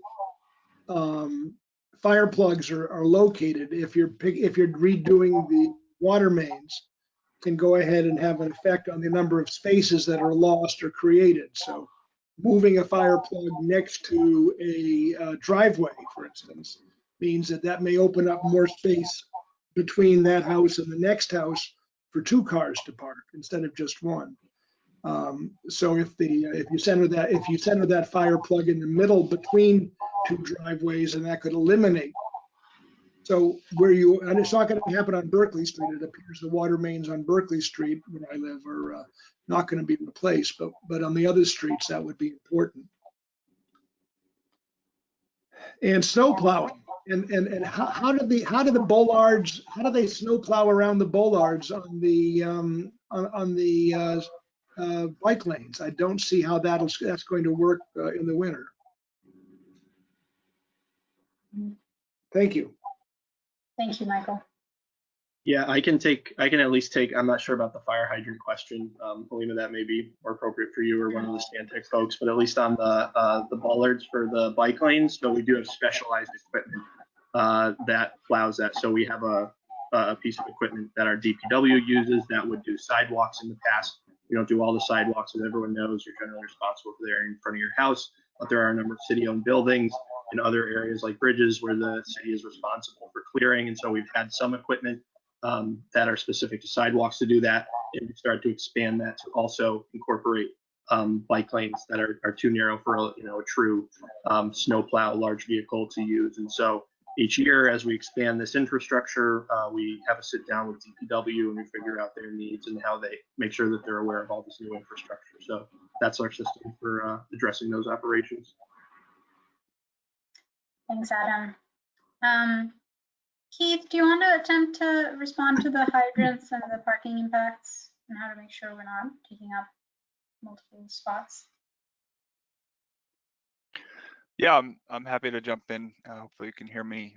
Certainly, as for all the areas that will be getting new water main, we'll be working very closely with the Somerville Fire Department to locate hydrants in areas as they require specific spacing, and anything we can do to better locate those to minimize the loss of parking is something we would certainly do as an everyday task. Hope that answers the question. Yep. Great. I would like to invite Lena to, you have your hand raised. I just allowed you to unmute yourself. If you would like to just ask your question. Thank you, Halima. Hi, everybody. I would like to ask what bicycle facilities are currently planned for Highland proper. I don't know that I saw any there.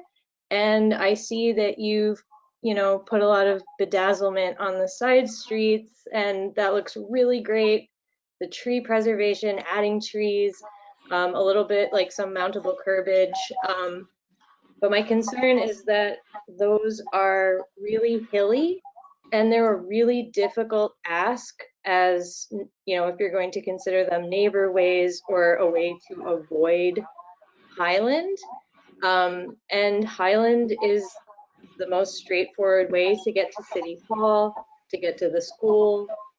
And I wasn't sure exactly what I saw there on Highland for bicyclist safety and protection.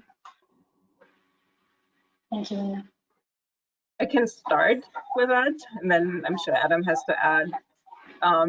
Yeah, when we considered bicycle facilities on Highland, we definitely looked at bicycle lanes or separated ones, separate facilities, and the cross section does not allow just the addition. We would have to remove parking. And so when we switched to transit and pedestrian priority, we realized we're considering traffic calming to be one of the measurements that not every bicyclist, but a percentage of bicyclists will feel comfortable riding on Highland with appropriate traffic calming. And then we have asked our consultants to look at the intersection improvements so that it's safe for bicyclists to turn left onto side streets, and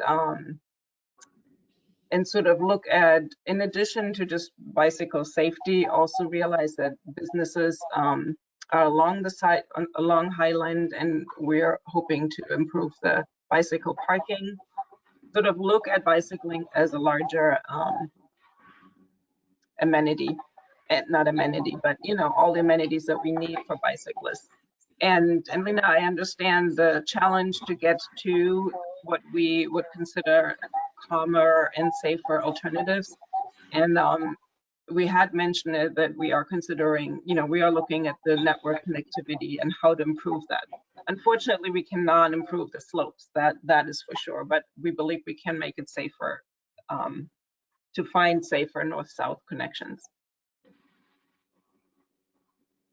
But yes, the the expectation is that all ages, abilities, someone younger, someone older who maybe just doesn't feel comfortable biking in mixed traffic would use either the neighborways just to the north, or when it's built would use the community path extension, if you're sort of going all the way fully through.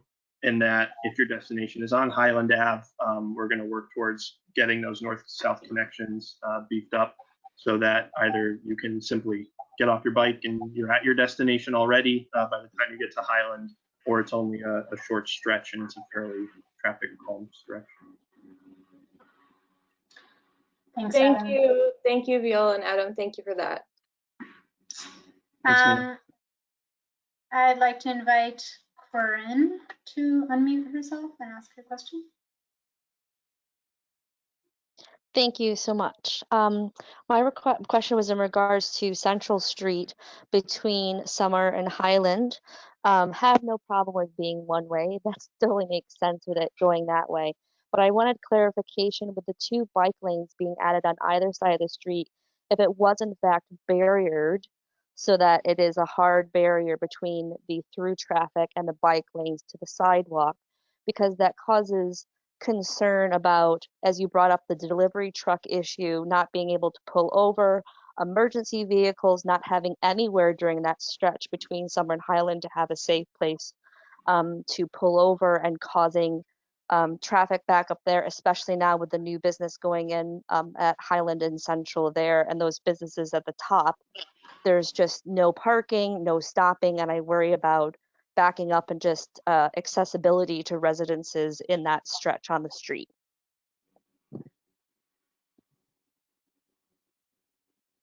Thank you. Yeah, I think we definitely, we are working with the fire departments on all of these designs, and we'll have to make sure that they feel this is safe.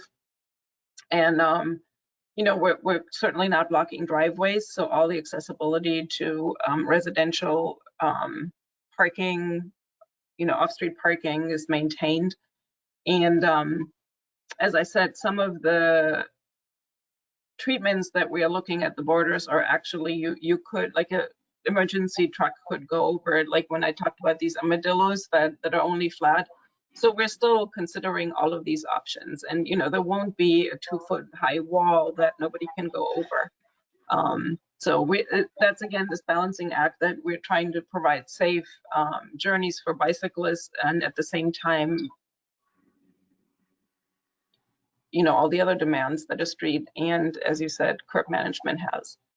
Right. The trick is basically discouraging a regular car or even a delivery vehicle from using that space that's really supposed to be for cyclists if they don't have to, and giving just enough flexibility to emergency vehicles in the case of where they really would need it in an extenuating circumstance, giving them enough flexibility to do so and to use that space if they really have to. And that has definitely found to be a difficult balance to find, and I don't think we claim to have the answer on that quite yet, and are definitely going to bat some more things around. So, thank you, Adam and Viola.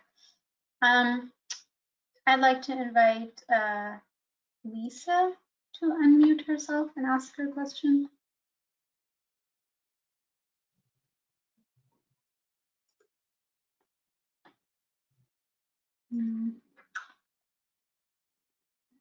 Perhaps they did not hear that. Okay, I'm going to move ahead and come back. I'm just sorry, I just found the mute button. Lisa's putting the kids to bed, but she left the questions with me. I'm tied. Great, good to have you. 2 seconds, let me bring up the notes. So a bunch of questions because we don't have a car. We bike to preschool on Summer Street from Prospect Hill. We really like the one-way suggestion in Central Street. This makes Central Street safe on a bike, which is not currently the case. And we really agree with your assessment of Summer Street, that it's terrifying on a bike, and so is Highland. So any improvement's a welcome improvement. Have you considered raised crosswalks at Spring Street, where there's 2 schools and a church? Spring and summer. Spring and summer, yeah. Summer, yeah. If I can actually pull that up. Maybe Adam and Viola, as you think about the response to that question. Would invite Jason to talk to that, because I know we've talked about raised crossing there, and Jason, Sure. I don't know if you.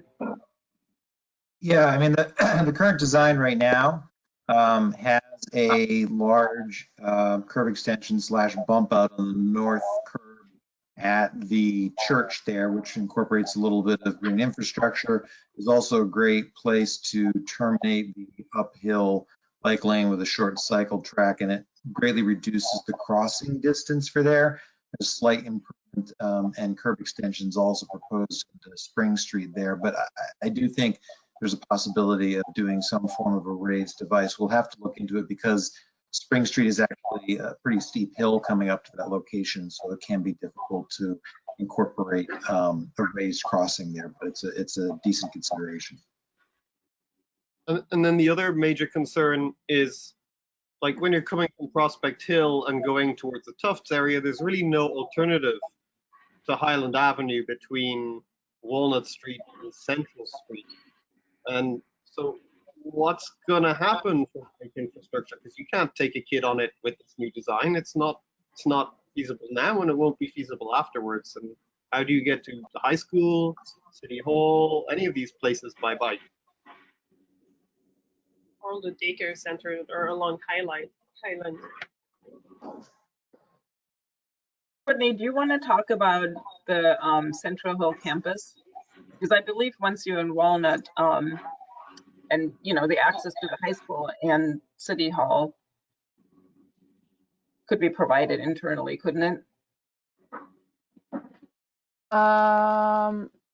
There is, I mean, the approach at Central Hill campus prioritized the pedestrian routes to the high school.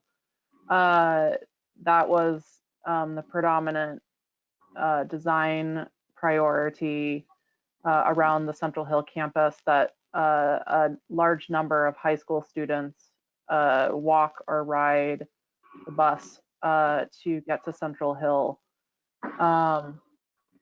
I believe, if I'm gonna pretend to play mobility here, and really, I mean, I personally think that the bike service from, like at the Quincy Street and Putnam Street connection, which has been used as a shared street during the pandemic, that some of these lower volume residential streets will be better equipped to have the north-south bike traffic to get to Central Library, the high school, and City Hall, where then... Maybe I can phrase the question a different way. If we have to get from Prospect Hill to the community path, how do we do it? There's no way other than Highland Avenue. So Highland is the only one that's flat. Lisa's back, so sorry. No, I mean, you guys are asking a good question, and it's one we spent a lot of time thinking about, and we don't have an easy answer in terms of we don't have, one of the things that our bike committee, who we've already presented these plans to and started to get some initial feedback from them on, is that we really, one of their frustrations that we don't have a bike network plan or a larger mobility plan for the city. And I think that's sort of, it's clear that is lacking. And for a project of this magnitude, you really get the opportunity to think about how all of these different streets interplay and connect together. And I don't claim to have the answer on that one. And other than, sort of the priorities that we looked at and what we thought we could accomplish on Highland Ave was really ended up giving more space to pedestrians and to transit and to green infrastructure. And after sort of putting those designs into place, realized that there really wasn't a whole lot of space for dedicated bike lanes. And knowing that, it's one of the rare places where we do have some redundant connections, that the majority of people will have the opportunity to use a street like Hudson, for example, or even the community path to some degree. But you're right, there are also lacking connections, and even getting to the community path from Prospect Hill is difficult without putting bike lanes on Walnut Street, for example. So I think that's something that's on us to spend more time thinking about and finding out if there are ways, because at this point in time, we don't really see it as a viable option to remove half or even more, if you consider all the other changes we're making on Highland. Half of the parking to put in protected bike lanes for the full length in both directions, because we simply don't have a mitigation plan for that, and don't really have any extra space to put those cars at this point in time, and would need a lot of time to develop a strategy for that. But we are hoping that we can at least maybe make some connections up north and south that would make it a little bit more sense, in terms of maybe short sections of Highland Ave would have bike connections. And so that's sort of the feedback that we're interested in getting, not just from the bike committee, but from residents like you who live in the area, to figure out if there are bits and pieces here and there where it really would make a whole lot of sense to take away some additional parking to put in protected bike lanes and make a connection a little bit easier. Yeah, and I just wanted to add that the community path extension does have an access on Medford Street and Walnut. So I know that we need to improve the Walnut connection then, but just to make sure that everybody's aware of it, it's not that you go all the way to Lowell Street anymore. So on Medford Street, there is an access to the community path in either direction. Right. To get to the top of Spring Hill, you got to go all the way down, all the way back up.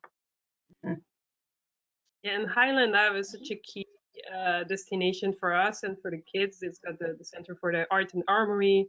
It's got a lot of daycares. It's got preschool. And yeah, it's such an important. It's kind of the center of Somerville, so be accessible to bicycle and safe. Yep. Thank you for bringing that up. I do want to be mindful of time over here. We're almost at 8:30, which is technically 30 minutes beyond the time that we had scheduled for this. But I do want to fit in maybe 2 more questions. And then if you haven't had your questions answered, I encourage you to type them into the questions box. We will be reviewing them after this meeting and posting responses to those questions on the Summer Voice page as well for the project. I'll bring up that as well so you can, so it's here for anyone to take a look at it. So moving on, Anne, would you like to ask your question? You just should be able to unmute yourself. Hi, thank you very much.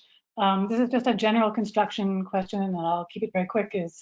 The city has a tremendous rat problem, and I hope that people will keep in mind that some kind of rat mitigation plan needs to be in place before digging even starts. Certainly, it's gotten much worse. I live on Belmont Street, and the Cedar Street project caused a huge inundation of rats.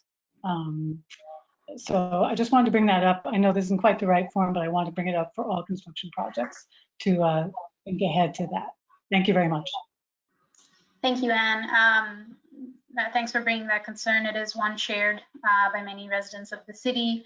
We do have, the engineering department does work closely with public health officials as well, staff in the city that are looking purely at that issue and making sure that any construction that goes on mitigates that issue and does not add to it. So we appreciate the comment. Thank you. And Alexander, would you like to ask a question? Thank you. Thanks for all your work on this project. Couple comments I want to make. So generally, you've put in a lot of bump outs into this on Highland. The mayor's advisory committees have continually been against the traditional bump outs that are used in Somervilles. And personally, I would like to see every raised crosswalk you can and sacrifice pretty much every bump out, because I think you can do a lot more for a lot less. And the raised crosswalks, I think, always have huge material investments. Somerville has, I think, any discussion of Highland. I'm here tonight, usually as a bike advocate, but tonight I'm here for improved bus service. But any project for Highland needs to incorporate Madison, Central Road, Hudson to facilitate contraflow neighborways to connect to the community path.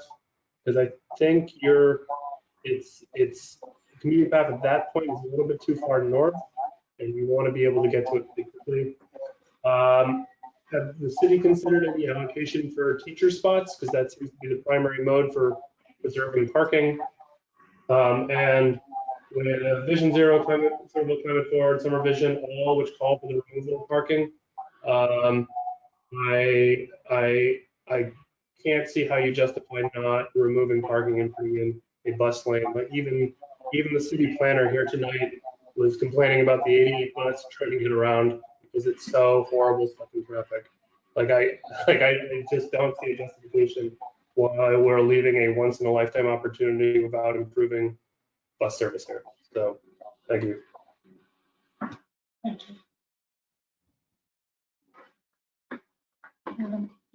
So I can at least speak. There were a couple of questions in there, I think.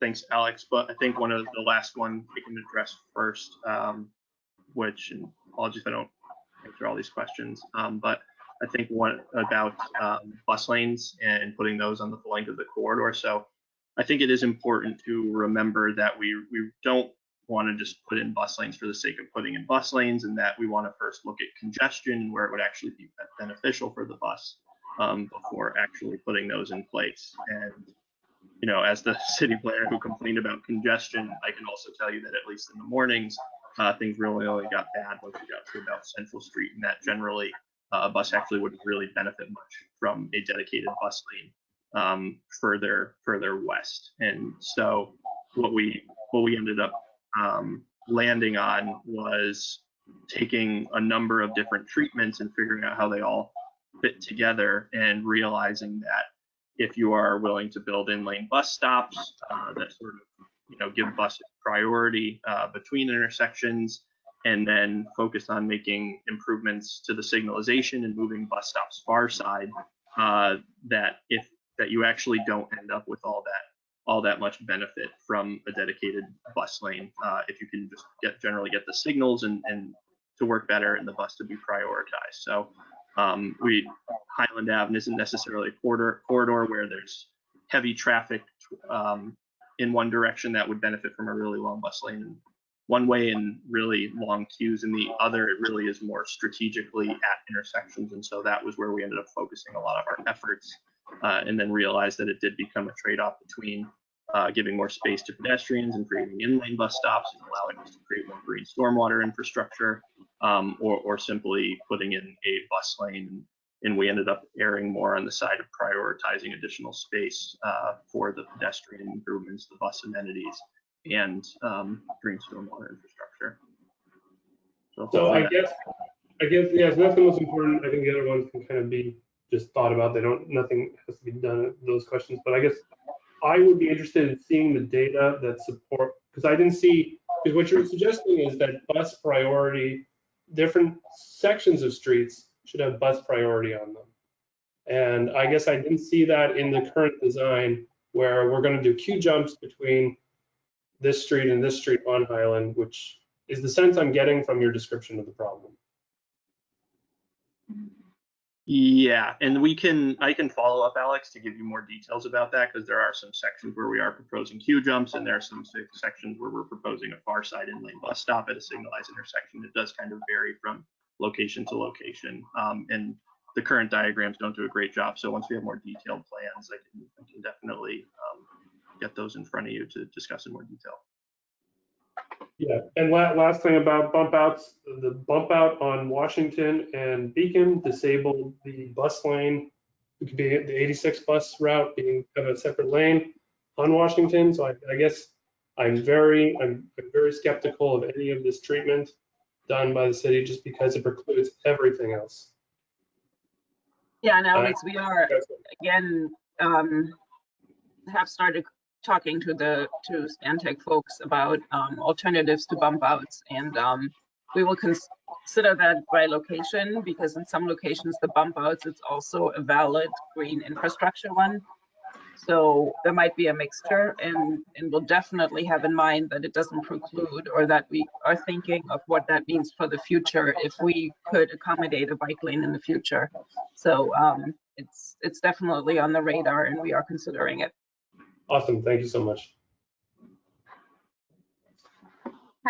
Thank you, Alex. So last question.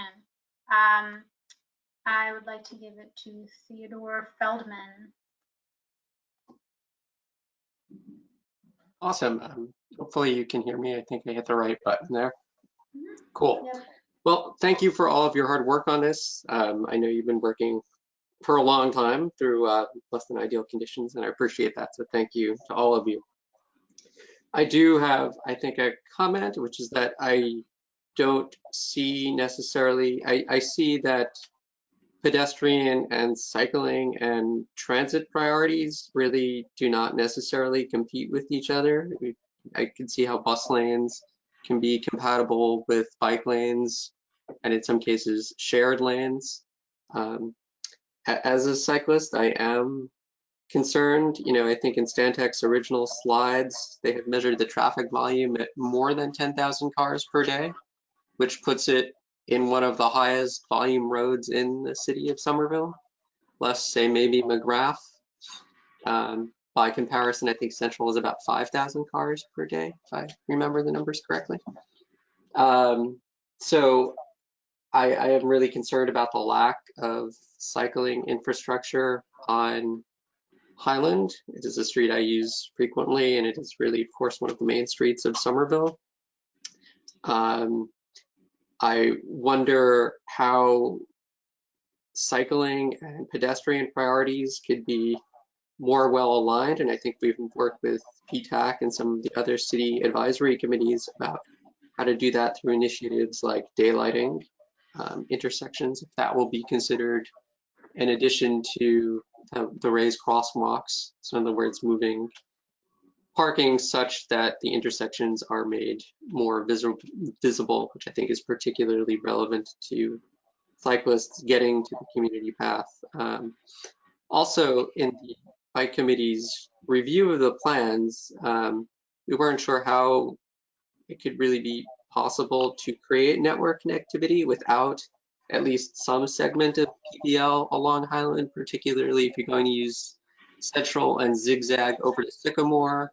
If you were to truly make that accessible to people of all ages and abilities, you would at least need a segment of PBL along there to make that connection to the community path. So we're wondering if there are any plans about how to accommodate for even the zigzagging that would be necessary in the current design for all ages and abilities. And even, yeah, I think that that was the sort of the highest priority question. And along those lines, if the full parking study has not yet been completed, or parking inventory has not yet been completed, what metrics were used to decide what might be feasible or not if the data hasn't yet actually been fully collected? Yeah, to your first point, Ted, the network connectivity has been mentioned a few times tonight, and it's definitely on all of our minds. And for Spring Hill, for this project and beyond, i.e. at a minimum to the connection of the community path and therefore also to the neighbor waste, we are working with neighbor waste design, Mark Chase on having them look at connectivity. And then based on that, we will have to relook at Highland, obviously. If the only connectivity is along a short stretch, then we can definitely look at parking removal, which it basically would mean in order to create a bike lane connectivity there. And as far as the parking study, so the parking study that Adam mentioned did not even start. It was in the beginnings when COVID started, and for budgetary reason, that project got cut. So we don't have any data right now to back up our decision. And it's sort of we needed the data in order to make a grand sweep parking removal along Highland. So on smaller sections, we clearly thought we can do it, but not on the entirety. And it will be, we will push to get some of the data next year. Yeah, I think if nothing else, we've already heard that understanding the larger area as a whole and in the context of each of the other streets is going to be really important, and putting together some kind of assessment of the network and how all these streets play together, not just for bikes, but for pedestrians, for transit, for cars as well.